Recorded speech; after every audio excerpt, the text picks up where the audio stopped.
So last week around this time, we were leaving to New York, and I haven't posted a video ever since. Unfortunately, I've been very tired, both physically and mentally, and that was the case in New York as well.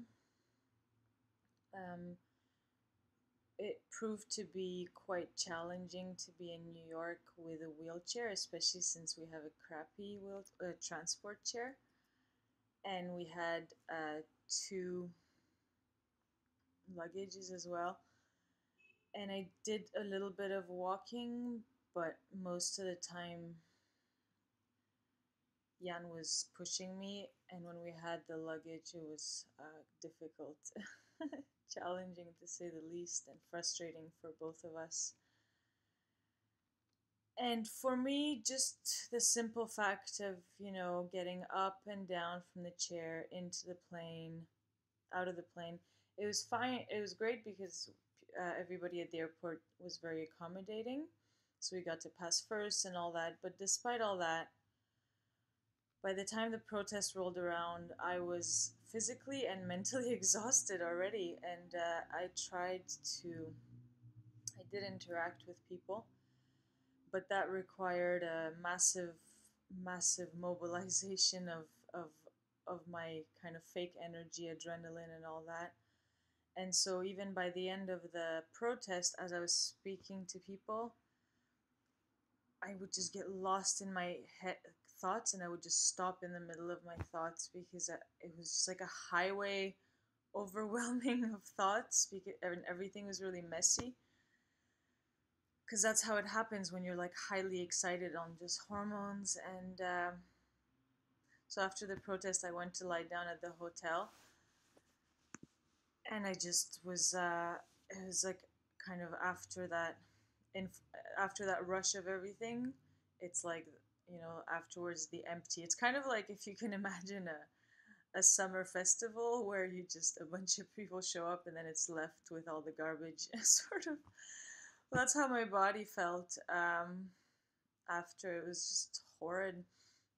The good thing is we stayed at the Ritz-Carlton in the Central Park.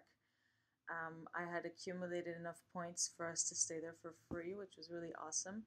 And they gave us a nice room overlooking the park, and we were able to do a few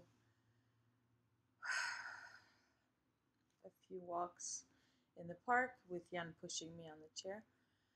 But it was, we made the best of it. We had a fun time, but it was far more than my body could handle, and I knew it. 2 days before, I said, I'm glad we got the tickets before the plane tickets because I would not be going right now if I had to decide that now.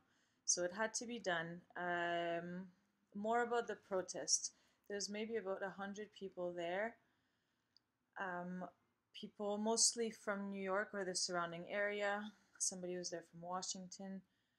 Um, and it was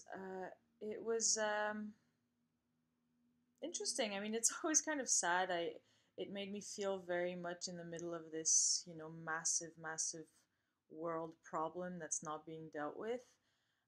On some level, I find it easier to deal with here. At least I'm sick and I do my thing.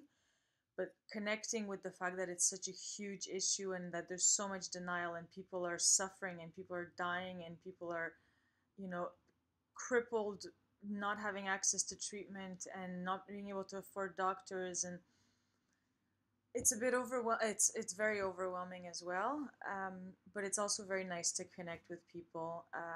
It's very easy to talk to fellow sufferers or people who've been through Lyme disease because it's you've got a level of understanding that is hard to get anywhere else.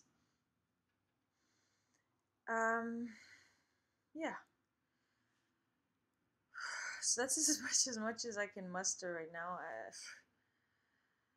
I'm exhausted, and I'm really hoping to feel better soon because I've been in a lot of pain, a lot of very acute pain. I'm unable to focus too much.